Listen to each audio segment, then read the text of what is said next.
What's good, y'all? It's your boy Trentonius Maximus. Before I start today's No Cap recap, I'd like to go ahead and shout out a couple of small businesses. Please don't skip this part. It's very important, and they don't know who I am. They don't know I'm doing this. They certainly didn't ask me to do this.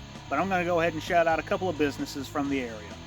First and foremost, I'd like to shout out Don Jose's Pizza of Haleyville, Alabama. It is just run by him and his daughter, as far as I know. The business is more widely known as La Estancia, but it's not called that anymore, but I digress. It is some of the best pizza that you can get. Speaking from personal experience, I like to eat a good bit of pizza, but his quality-wise is the best that you can get in the area. Chain, gas station, other locally owned pizza places, they all pale in comparison to Don Jose's. Don Jose's goes hard. It's bussin'. No kidding. Jose, the gentleman who runs the place, super nice guy. It's just him and his daughter that run it, as far as I know. Jose is a super nice guy. He's got a really cool handlebar mustache. He used to come into a business that I used to work at quite regularly, and it was always nice to see Jose. I was always happy to see him. He's always talked to me. Real nice guy, but his pizza is super good. Quality is great. When I go there, I typically get a veggie pizza with white sauce instead of red sauce, and that is so good. But he makes all kinds of pizza. He makes a taco pizza, Philly cheesesteak pizza, regular, normal pizzas. He does all kinds of stuff. I believe he also has a restaurant next to it called Mi Familia. I'm fairly certain that's also his building. It is a Mexican restaurant. Haven't been there. I'll let y'all know if it's good. I plan on trying it. It probably will be very good. But Don Jose's Pizza. If you're from around here and you want some good pizza, try Don Jose's Pizza. It's super good. Last time I ordered my pizza from there, he posted a video to Facebook of him singing on it. And I have proof right here. En el mar la vida es más sabrosa. En el mar todo es felicidad. If that's not quality, I don't know what quality is. The second business I'd like to talk about is one that's something close to my heart, and it's a local gun store. It's called Zendel's Guns. It has a Haleyville address, but it's kind of more on the Phil Campbell, East Franklin side down there, but it's kind of off the beaten path. I'll give you the address of the business so you can find it if you need some guns or some ammunition. That address is 531 Highway 71, Haleyville, Alabama, 35565. Like I said, kind of difficult to find without Google Maps. I use Google Maps to get there a couple times I've been. He has a pretty good inventory of stuff. He sells a lot of new stuff, but a little bit of used stuff as well. Also, if you're willing to go through the red tape and paperwork, he does sell suppressors there as well. And that's pretty cool to have a suppressor dealer all within, a few miles of where any of us watching this video are, so that's pretty tight. Yeah, if you ever find yourself wanting a new gun or needing some ammo for some that you have, Zendel's Guns is always a good place to go. It's here in Franklin County. It's good local business. I've talked to the dude who owns it a couple times. I've been in there. Super nice fellow. Yeah, I like Zendel's Gun. I like that it's around. There's a lot of gun stores that are getting shut down around here, but it's good to see Zendel's pop up and seems to be doing pretty good. But yeah, please check out both of these businesses I've shouted out. But we're fixing to get into this No Cap recap. Thank you for your patience, for me shouting out these local businesses. Please check them out and support local business. It's the only way that we're ever going to be happy out here in the backwoods. What's badoinky doinkin', y'all? It's your boy Trentonius Maximus coming at you with another No Cap recap. This one is for the month of September 2023. Here I go making a No Cap recap. Super late again. Very sorry. It will happen again. On September 1st, a little bit of Cornhole Videos news, nothing too exciting. Wild Times at Cornhole Videos 2 got flagged as an 18-plus video. You have to verify your age before watching it. I don't really know why they chose to do this. As far as I know, there's nothing too crazy in that video, but yeah, I got that email one morning and checked it out, and I was like, oh, well, fiddlesticks. How about that? After further review, I did go watch Wild Times and Cornhole Videos 2, and I do think I know why they flagged the video. Adam did draw a big curvy wiener for one of the videos. It's called Bic. Yeah, I had the big curvy wiener on the piece of paper that Adam drew for a second on the video, and I'm almost certain that's probably why it got flagged. But it's been so long. Somebody definitely flagged our video because they saw that. And whether it was malicious or not, I'm not even like mad. I'm impressed that you paid that close of attention. You're a true viewer of this channel. Thank you.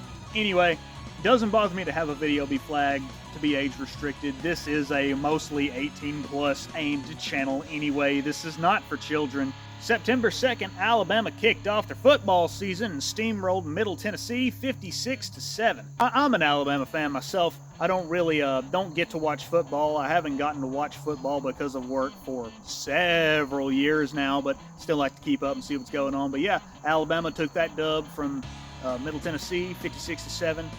Kind of to be expected with Alabama's performance over the past few years.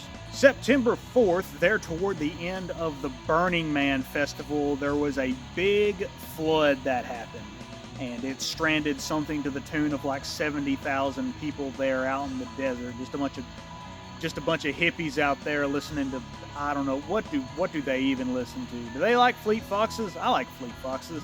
But after the flood dried out and people were able to actually leave, there was this huge Mad Max looking mass exodus through the desert. It was pretty wicked looking, but I'm just thinking, like, could you imagine the smell of all that going on at Burning Man? And then a flood happens right after that? I couldn't imagine. Don't mind me moving this way every now and then. There's a tree between me and the sun, so that way I'm not like the gleaming hope of civilization here, and instead I'm just some guy like I actually am. September 6th, a Delta flight was forced to land because somebody shitted and farted. And they shitted and farted harded. Yeah, they had to turn the whole plane around and land it because somebody had this extreme diarrhea incident on the plane, to the point where it had been deemed a biohazard. There's pictures of, like, there's a dookie all in the middle of the aisle, and they actually took the person with said diarrhea out on the stretcher. So, like, that airport Wendy's got him, and that got him real bad. September 8th, big story for me personally. If you had a PlayStation 2, you might have played this game, but my favorite game of all time turned 19, and that game is Burnout 3 Takedown. Never played a game that I have liked more than that. I have played several games I've liked close to it, but none more so than old Burnout 3. Either way, Burnout 3 turned 19, and I gotta say that it kind of harms my soul to realize that game is that old. My personal takedown record on that game is 113. There are people with a lot more than that, but 113 ain't nothing to sneeze at.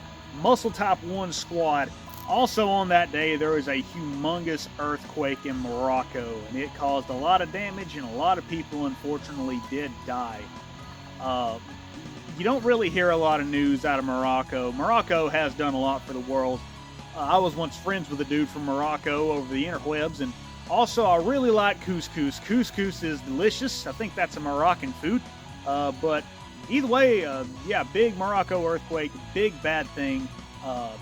I would imagine they've kind of got it a little under control at this point, but big natural disaster, terrible tragedy. You can't escape these things, I swear.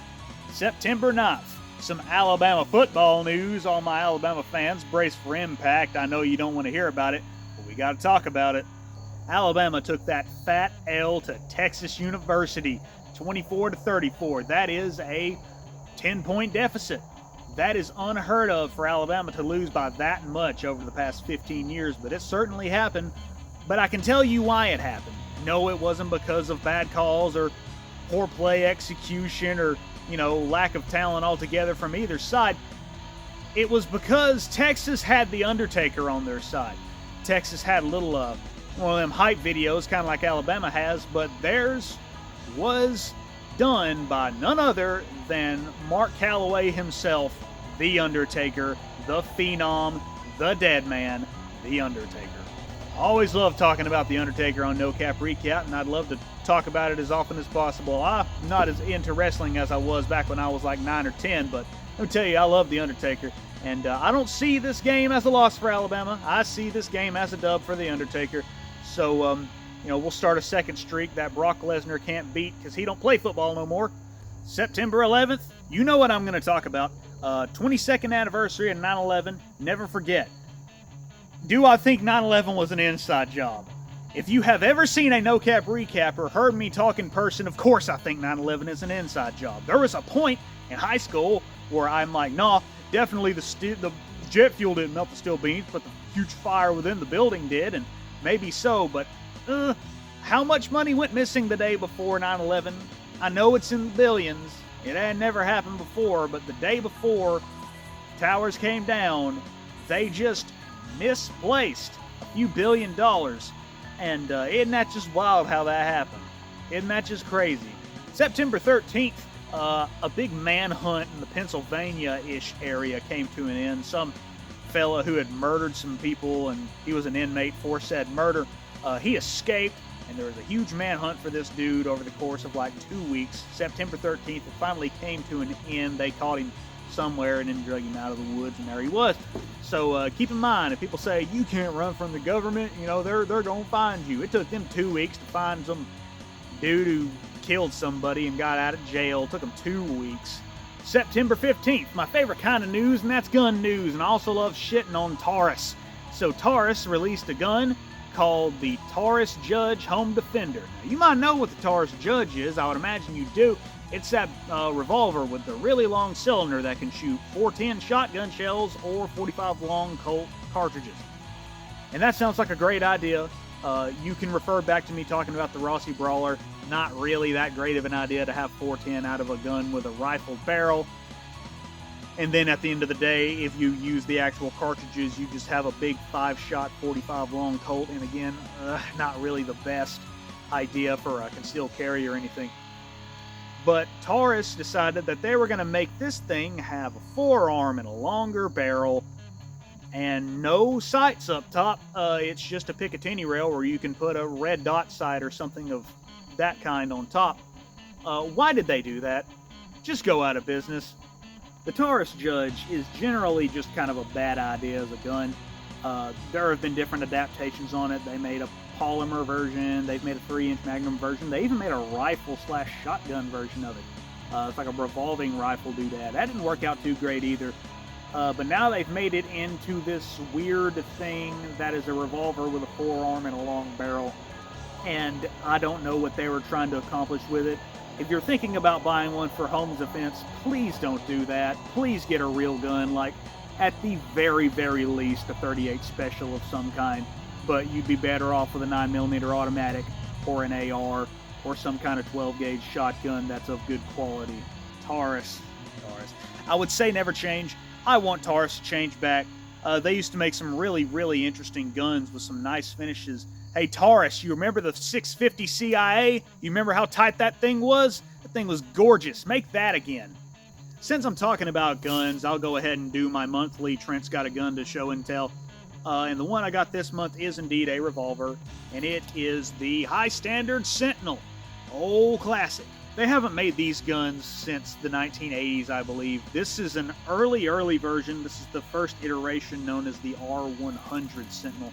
It's the little snub version with a little, what we would call a bird head grip here on the back. It is a double-action 9-shot revolver, chambered in .22 long rifle, with a swing-out cylinder. Typical double-action stuff. I'll give you a closer look of it here. As you can see, mine's not in the best of shape. I got it used at a pawn shop in Russellville. There used to be a medallion right here in his hole. Before I got it, somebody lost the medallion at some point, so I have to get something to put back in there to make it look right again. But this gun's a little dirty. I towed it with me all over the place. I have it loaded with CCI Stingers. This has been a very good gun. Despite the short barrel, it is very accurate. Fun fact, blaming a short barrel for poor accuracy is a myth. The only thing that you lose accuracy-wise with the short barrel is sight radius, so that way it takes more focus to make a good shot with a short barrel gun. Inaccuracy comes to poor quality in the machining of the barrel, looseness places, alignments, things like that. But as far as barrel length, not typically that important when it comes to accuracy. So that's why this one's quite accurate. High Standard Sentinel is a great old gun from a good old company of days gone by. This one was most likely made in the neighborhood of 1955. It's a really old gun, but a really good gun. There isn't much trace of High Standard left in the world. The only thing that I know of that is a trace of them that is still made is Diamondback Arms makes a gun called a Sidekick. And that is just literally a spiritual successor to the High Standard Double 9. Can you tell I'm autistic for guns? I go off on these tangents and take up like 7 minutes of your time. I am not sorry for this. September 16th, Alabama fans, time for you to brace for impact again. Alabama took a W from South Florida. The only problem was the score. Alabama beat them 17-3, which is kind of squeaking out a victory because I know the last bit of those points came toward the end of the game, but Alabama did not put up a lot of points against South Florida. And for a smaller school football program like that, that's kind of what's going on there, y'all. Anyway, moving on. September 17th, Chicago decided that they needed to address their rat problem. How are they going to do that? Simple. Turn a bunch of cats loose onto the streets. And that's what they did. Turn a bunch of kitty cats and tomcats and such out there on the streets of Chicago to take out the rats. And I suppose it's actually a very good idea. Last time I checked, cats don't really care for mice and rats, and they'll kill the shit out of them. So now Chicago is a war zone for people and cats and mice. So it's just a big Tom and Jerry episode out there in Chicago. September 18th is my favorite story for the month, and that is that the Air Force or the Army, some military branch, they straight up lost an F-35 fighter jet over South Carolina. There was some kind of training exercise going on out there. The pilot had to eject from his aircraft. Apparently some nondescript problem arose where he had to eject. The autopilot on the aircraft was still on, and the autopilot just piloted the jet out into the sunset. And they lost an F-35, which is considered to be the most advanced fighter jet known to man, and the Army lost it. A few days later, the Army came out and said that they found it. I don't think I believe them. I don't think that they were able to find the jet. The fact that they couldn't find it immediately proves that there's no tracking on the jet. It is a stealth jet. It is quite hard to find, but I would imagine it crashed somewhere, I'd imagine in South Carolina.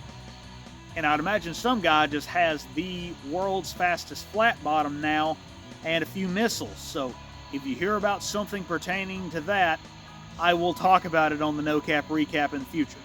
September 19th, Alabama finally lost its boner. Yup, not the big rocket there in front of Space and Rocket Center, but over there in Ardmore, they had this big Saturn 1B rocket sitting out there, and it became a hazard. It became deteriorated so much where it was dangerous for it to be there, and they came and took it down and brought it back to wherever rockets go when they die. But yeah, the Alabama no longer has its erection, at least over in Ardmore, but we still got Huntsville, strong and throbbing out there. I'm sorry for saying these things to you. I do not mean to do it. They just come out of my mouth. September 20th, a band director was arrested in Birmingham after a football game. What did he do? Direct a band. Isn't that crazy? Basically, there's a football game, and the two opposing schools played, and naturally they brought their bands. And the two bands had kind of a band battle, just playing music back and forth to each other. And didn't either one of them want to give up the ghost, which is perfectly fine with me. But long after the game, they kept going. The stadium lights went off, and I would imagine everybody left, not according to the police, though. I don't believe that, though. But they just kept playing, and the police ordered them to stop playing their instruments. And the band director said, nah. And then, the police tried to arrest him, and there was a little scuffle, and the dude got arrested for disturbing the peace, I would imagine. According to the police, they said that nobody could leave the stand because of the band. That doesn't make any sense to me. No, I played in the band back in high school, saw a bunch of other bands play at competitions and football games and what have you, and the band's not in the way of the exit. That's not how any of this works. You can leave just fine. Either way, band director got arrested. He got released. I think he released some kind of apology. That's just pigs being on a power trip, I think. Just let the band play for a while. They will get tired and just go home. But like it's a band at a football field. It ain't hurting you. It ain't hurting nobody. It's not disturbing the peace. If the football game went on overtime for so long and there was a bunch of noise, I bet you wouldn't be arresting people over that, would you? Moving on. On September 23rd, Alabama beat Ole Miss 24-13, which is a pretty good victory against an SEC team. If you're an Auburn fan and you're watching this, I'm sorry I'm not talking about Auburn's score, but I don't really care what Auburn got going on. I'm not one of those people that's like, I'm an Auburn fan until they play Alabama. No, I'm not an Auburn fan. I want y'all to lose. I want Alabama to win, and I do not want Auburn to succeed. But next month, I will try to do my best to also include those scores for Auburn since it is the state of Alabama. September 25th. Do you remember the paraglider from episode 4 of the No Cap Recap way back in the day? Well, that guy straight up wrecked his paraglider on September 25th and got hurt. Naturally, he did fall from the sky, and I would imagine he sustained some fairly substantial injuries. The paramedics at the scene did describe his injuries as traumatic. Naturally, as far as I know, he didn't die, which is good.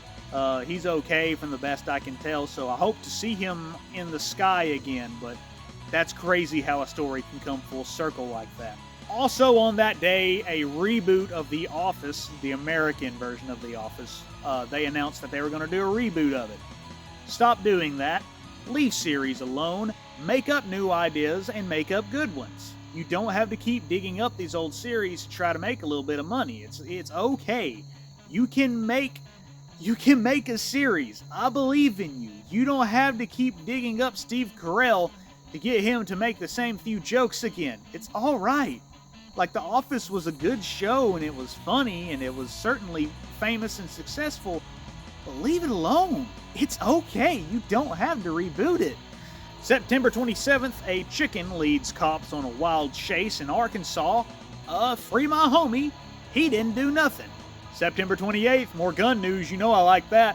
Heritage Manufacturing, that company that makes those 22 revolvers that you can get for super, super cheap everywhere, and they've been making them for a long time. They finally decided to make something that wasn't a handgun. They decided that they were going to do some lever-action 22 rifles. Don't get too excited. It has an MSRP of around $500. They have 3 different versions. They have a full-size one, a compact one, and a kind of mare's leg pistol-looking one. Their MSRP is all hovering around $500, which is way too expensive. That's about as much as a Henry costs, and with a Henry, you know what you're getting into. Heritage prides themselves on making a very, very affordable product, and then they went off and did something like this. But there's a little secret about this that I'm going to tell you about. The Heritage Settler, which is what they're calling those rifles, is nothing new on the market. It is a rebranded Rossi Rio Bravo. Rossi's been making the Rio Bravo for a few years. It's pretty cheap. It's around $300, and it seems to work decently well for the price. But that begs the question, why does Heritage have Rossi rifles to rebrand?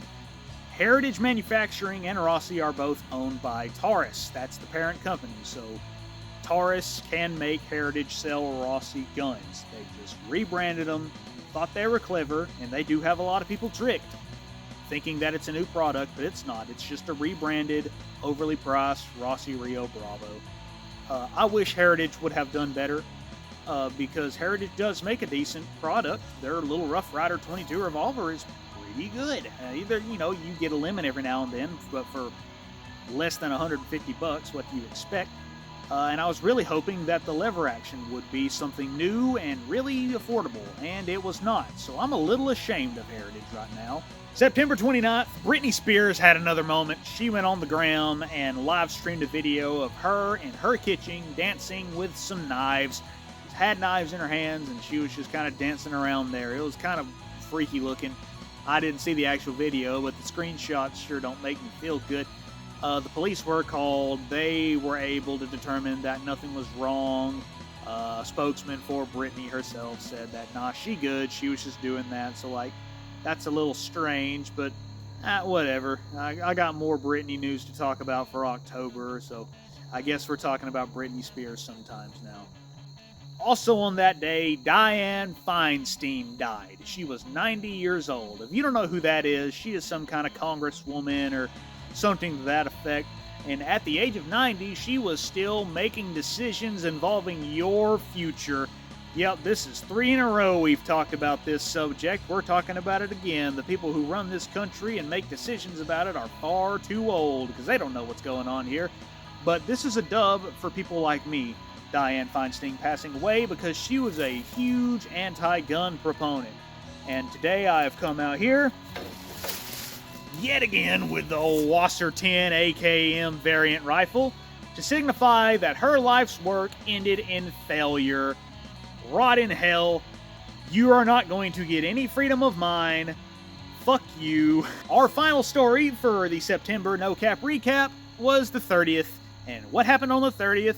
It was Adam's birthday. Yes, it was. Hey, Adam. What you doing, buddy? Hey there. What you doing? Hey, man, I want to talk about you a little bit. Oh, Adam Lowry.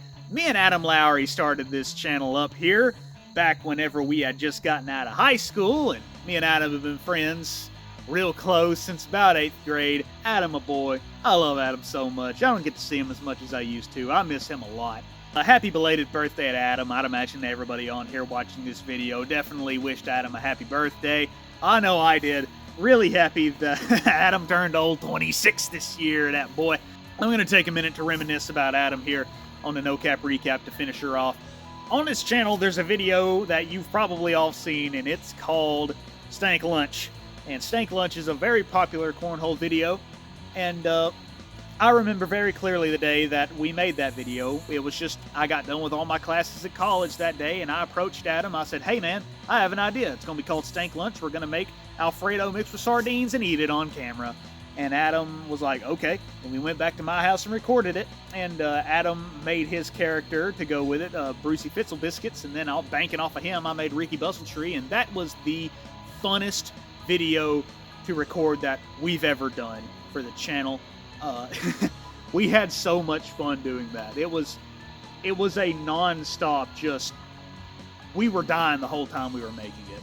But also to accredit Adam's humor for this channel, because Adam's humor is what I credit the success of this channel to be based off of. It's just Adam's humor. My favorite cornhole video is one called Dr. Dick Charles, and it's a few years old, but that is my favorite cornhole video. And it is all from Adam's brain. I had nothing to do with it, didn't know he was making it, none of us did. He just cooked it up one day, edited it, and just splooped it out there on the YouTube. And Dr. Dick Charles is the funniest video to me on this channel. Just everything that he says, the character that he makes, the things that it's just all from his brain, off the cuff, and it's so funny to me because it's so relatable. Like, I feel like Dr. Dick Charles is almost a person that I've met. I know certain parts of that video, like thought you and your sister was gonna have that yard sale. That's just shit that I've heard people say, and that's why I find it so funny. But Adam is definitely, in my opinion, a mastermind of humor. And that's why I'm glad that me and him have started this channel with our friends. And yeah, Adam, a boy. I love Adam so much. But a happy belated birthday, Adam. That's all I got this week on the No Cap recap cornhole videos. September. There was some bad news on September, but it wasn't so bad. I probably said this last month, so I'll say it again. I'm going to try to get on the next one a little quicker, try to get it out not near the 20th of that month. I'm going to try to get it started, early November. I'll get October No Cap recap out there. But yeah, that's me, old Trentonius Maximus on No Cap recap. I'm gonna have the dog dance to a different song. I think I might do that now. It's just put little songs that I know that maybe not are widely known. I don't know what I'm going to do this time, but you'll find out in just a second when I walk away. So, either way, nice to hear from y'all. Evan, thank you for watching. Thank you, Evan Norton. It's always nice to have you here. But I'm going to walk off now and have the dog do a little jig. See y'all next month.